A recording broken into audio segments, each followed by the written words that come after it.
Ok, salut à tous, j'espère que vous allez bien. Aujourd'hui on se retrouve dans une toute nouvelle vidéo. Puisque, je sais pas si vous savez, mais Nala elle a une petite caisse où est-ce que je range beaucoup d'affaires à elle. Et donc là, comme c'était le bordel, j'ai décidé de vous présenter ce qu'il y avait dans cette petite caisse. Voilà. Donc, je vais vous expliquer pourquoi j'ai ces objets. Début de la vidéo, c'est parti. Bref, premier objet, un espèce de petit collier comme ça. En fait, je l'utilise principalement pour lui mettre quand elle a rien du tout au niveau du cou. Puisqu'en fait, elle aura une tendance à...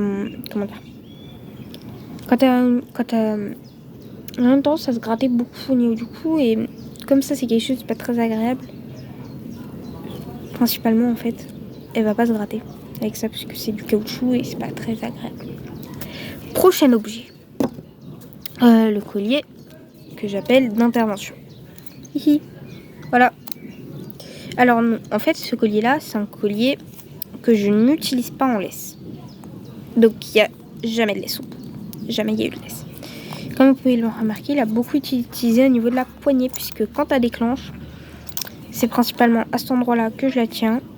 Quand elle avait son harnais en T, je l'attrapais par la poignée en T, plus celle-là s'il y avait les deux. Mais maintenant, je n'utilise quasiment plus ce collier. Donc, en plus, je l'ai pas payé cher, je l'ai payé 9,50. Vraiment quoi, un collier. Voilà. Je vais vous montrer quand même à quel point ils pouvaient être grands leur collier là-bas. Puisque c'était la taille la plus petite que j'ai trouvée, puisque c'était un spécial gros chien. Et pour le coup, un peu trop grand. Elle va manger. C'est ma maman qui fait à manger.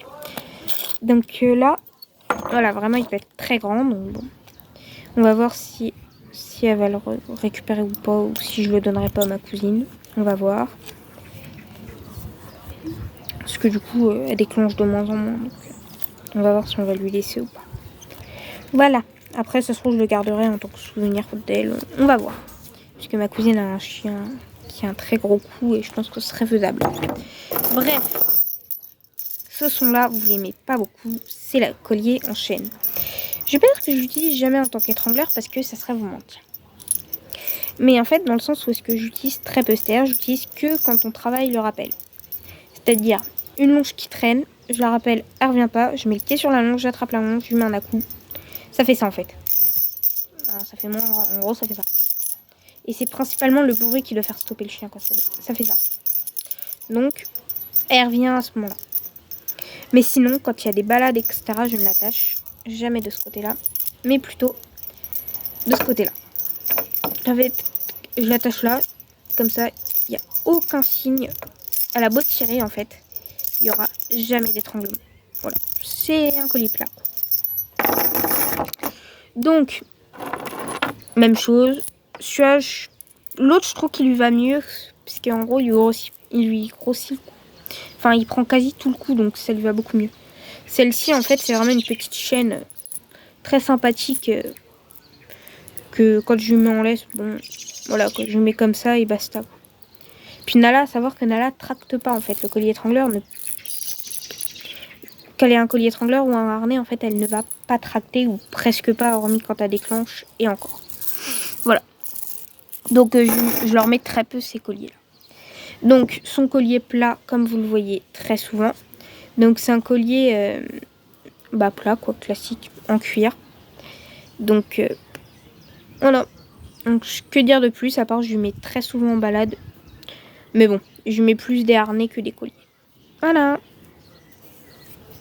Donc, ensuite, attention. Une paire de chaussettes pour bébé. Donc, vous allez vous demander pourquoi. En fait, principalement parce que Nala, je vais mimer en fait la chose. Elle se mange les pattes. Donc, pour éviter qu'elle se mange les pattes, je lui mets des chaussettes. Donc, bon, voilà, c'est pas une punition, je sais pas quoi. Alors, au début, on lui dit une fois, deux fois.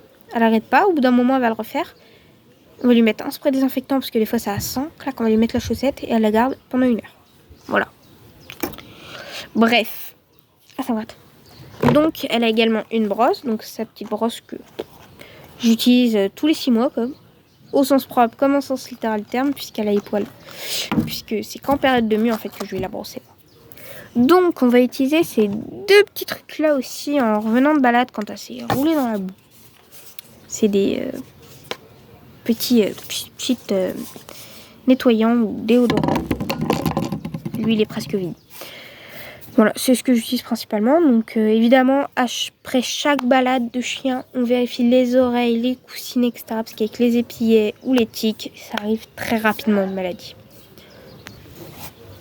Donc voilà. Donc, ce collier-là, alerte rouge, c'est un collier en T qui bloque les articulations du chien. Donc avant, je l'utilisais, maintenant je ne l'utilise plus. Donc voilà. Donc bon.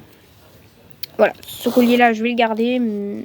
Si au cas où il y a un problème avec un autre harnais ou je sais pas quoi, en tant qu'harnais de secours, entre guillemets.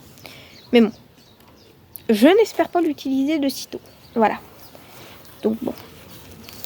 Voilà, quoi. Un petit harnais de merde. On va pas s'attarder sur celui-là. Donc, un harnais sur lequel on va plus s'attarder. Le canonissime harnais de...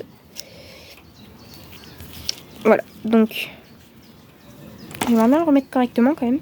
Parce que bon, il part en couille à chaque fois ce harnais-là. C'est le problème en fait, des harnais. Voilà, ce sera plus simple. Voilà, un harnais qui a les articulations complètement libres. Voilà, moi en fait je le trouve canon sur Nala. Il ressort vraiment sa couleur et tout. De quoi l'attacher là. C'est le seul point d'attache d'ailleurs. Je dirais petit bémol parce qu'il y a des chiens qui tirent et qu'il faudrait un point d'attache en plus ici. Mais c'est pas très conseillé en théorie des harnais anti-traction. Mais moi je suis pas contre, je suis pas pour. Voilà. Donc un très beau harnais qui est très gros d'ailleurs. Puisque comme vous pouvez le constater, hein, vraiment, comparé à moi, je passe ma tête sans problème. Voilà. Donc là maintenant on va passer à tout ce qui est longe et muselière.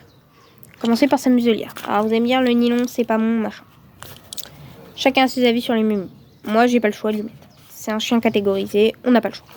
Mais en fait je mets la... C'est pas vrai, on n'a pas du tout été se promener, impossible. Petite boule comme ça, s'il faut faire attention, ça peut s'incruster dans l'épaule. En gros, en fait, avec ça, en fait, Nala peut ouvrir la gueule et choper une balle. Ou un bâton, ou une friandise, etc. Voilà. Bon. Voilà. Donc c'est pour ça que je lui mets celle-là et pas une grille ou je sais pas quoi. Parce qu'une grille, en fait, pour moi, ça bloque l'interaction entre un jouet, l'humain, le chien. Voilà. Donc voilà, du coup, comme je dis, la muselière, chacun a ses avis. Donc ensuite, viens par là toi, la laisse extrêmement courte que j'utilise en ville. Uniquement en ville. Pourquoi? Parce qu'elle est trop courte en fait. Une laisse classique, genre entre guillemets à la campagne ou devant chez moi, je ne peux pas utiliser ça puisqu'en fait Nala, dès que c'est trop court, elle va tirer mais comme une goinfre. Donc je ne veux pas. Et avec la laisse plus longue, je vais vous montrer, je vais vraiment comparer les longueurs. Alors vous allez me dire, oui mais c'est pas grand chose. Si, croyez-moi, c'est largement plus que... En fait, on gagne la poignée quoi. Ce qui est énorme pour le chien. Et nous, Nala, en plus, cette laisse-là, en fait, on l'a fait mordre dessus. Alors vous allez me dire, oui, le mordant, c'est pas bien. Non, en fait, on la fait pas... Ce que je fais, moi, c'est que je la prends comme ça et je la fais jouer avec. Je fais chop et elle tire et je joue avec elle avec cette laisse. Et je l'emmène beaucoup en balade quand même. Et cette laisse-là, ou des fois aussi quand il faut la bosser en double laisse, j'utilise cette laisse-là. Mais bon. Donc cette laisse-là, là, une laisse noire, classique. Assez tressée et assez épaisse, mais molle. Donc vraiment, celle-ci, on peut la plier comme pas possible, quoi. Telle que l'autre. C'est plus très galère. Voilà où est-ce que je peux la plier au max. Là, c'est la plier au max. Donc, voilà. Ensuite, vous voyez qu'il y a un petit truc qui est marqué dessus. Ne pas toucher le chien sans autorisation. Pourquoi, vous allez me dire? Mais Nala, elle est pas méchante. Voilà. Faut la croiser, quoi, ma mère. Elle a une tendance à se mettre un peu sur les deux pattes arrière. Elle mord pas, hein, elle grogne pas, rien de tout ça. Mais elle a une tendance à montrer qu'elle est présente. Donc, voilà. Donc, ensuite, viens par là, toi. Ça, c'est une longe que j'utilise... Pas pour le rappel, mais vraiment pour une promenade en longe. Tranquille, quoi. En fait, celle-ci, elle est jamais posée par terre. Pourquoi? Simplement parce que, pareil, elle est trop courte pour être posée par terre. C'est-à-dire, en fait, elle peut partir rapidement. Elle fait 3 mètres à peine. que 3 mètres plus loin, moi après j'ai plus de contrôle sur elle quoi. Plutôt avec Nala, moi je veux qu'elle s'éloigne un petit peu si elle souhaite. Nala n'est pas une grande sportive, hein, elle court très peu, mais elle est dans les promenades, etc. Il n'y a pas de souci quoi. Je vais la replier. Donc là je vais vous montrer une autre longe, que celle-ci j'utilise vraiment pour le rappel.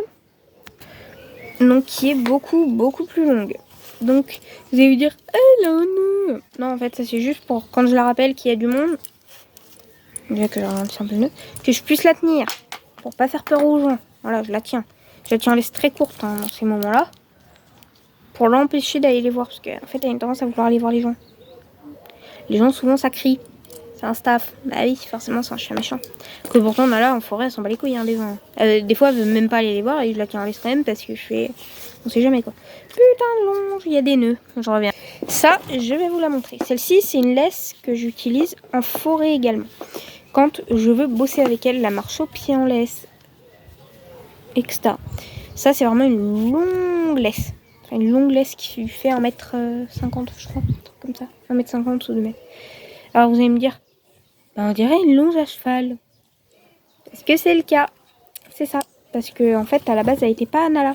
Elle était à Darius, un American Staff, non, un Rottweiler, qui tirait beaucoup et qui pétait plus d'une laisse. Donc, voilà.